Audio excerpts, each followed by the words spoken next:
un homme qui décide de devenir une femme ne peut pas lui-même être enceinte, évidemment, mais si, à l'état civil, il est devenu une femme, il peut accéder à la PMA avec une autre femme dans le cadre d'un couple homosexuel. Si je prends un exemple, je raisonne tout haut devant vous, qu'une femme qui serait devenue homme à l'état civil pourrait avoir une PMA.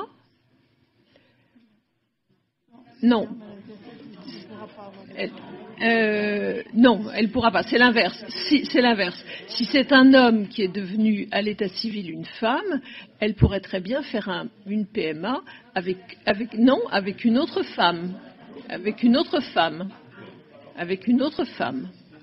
On prend le sexe à l'état civil. Donc, il apparaît que si une femme transgenre décide de changer de sexe et devient un homme à l'état civil, elle n'aura pas accès à la PMA. Ça aboutirait à ce qu'un homme à l'état civil devienne mère, ce qui est compliqué.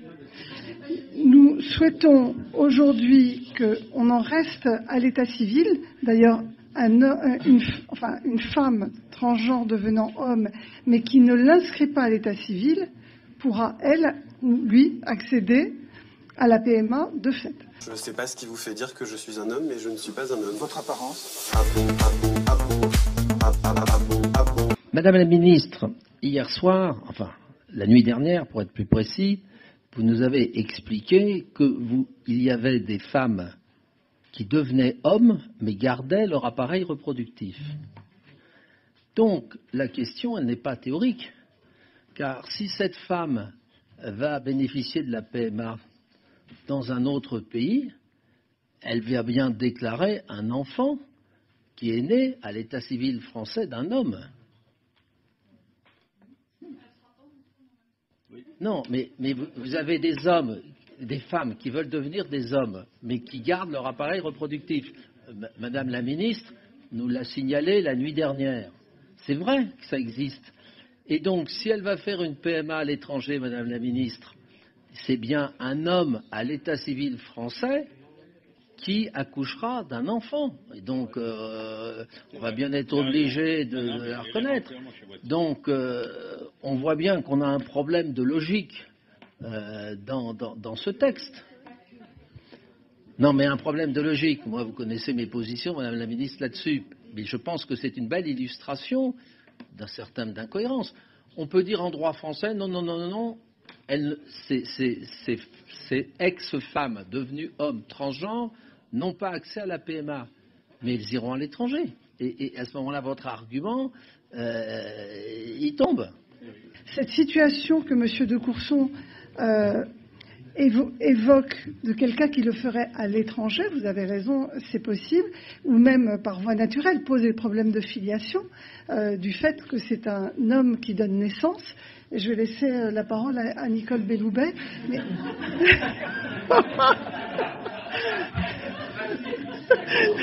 qui est régulièrement confrontée. Ça s'appelle la solidarité gouvernementale. Jusqu'à maintenant, en France, la mère est la femme qui accouche. Eh bien, ça ne sera plus le cas. Aujourd'hui, la mère, c'est celle qui décide d'être mère. Ce n'est plus la femme qui accouche. Ça, c'est très important. Je pense que quand on mettra les cons sur orbite, t'as pas fini de tourner. En rien, un donneur de gamètes n'est un père. En rien. Vous avez parlé père biologique, filiation biologique, père... Non, un donneur de gamètes est un donneur de gamètes. Voilà.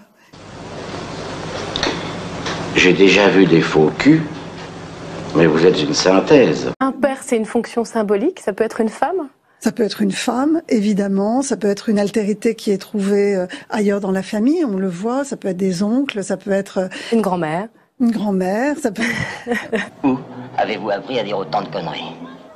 2 ans de télé. Il n'est pas inscrit dans aucun texte qu'il y ait un droit de l'enfant à avoir un père, non plus qu'à avoir des grands-parents. Ou ce droit, il n'est pas inscrit, et heureusement, je dirais bien. Je suis ancien combattant, militant socialiste et bistrot.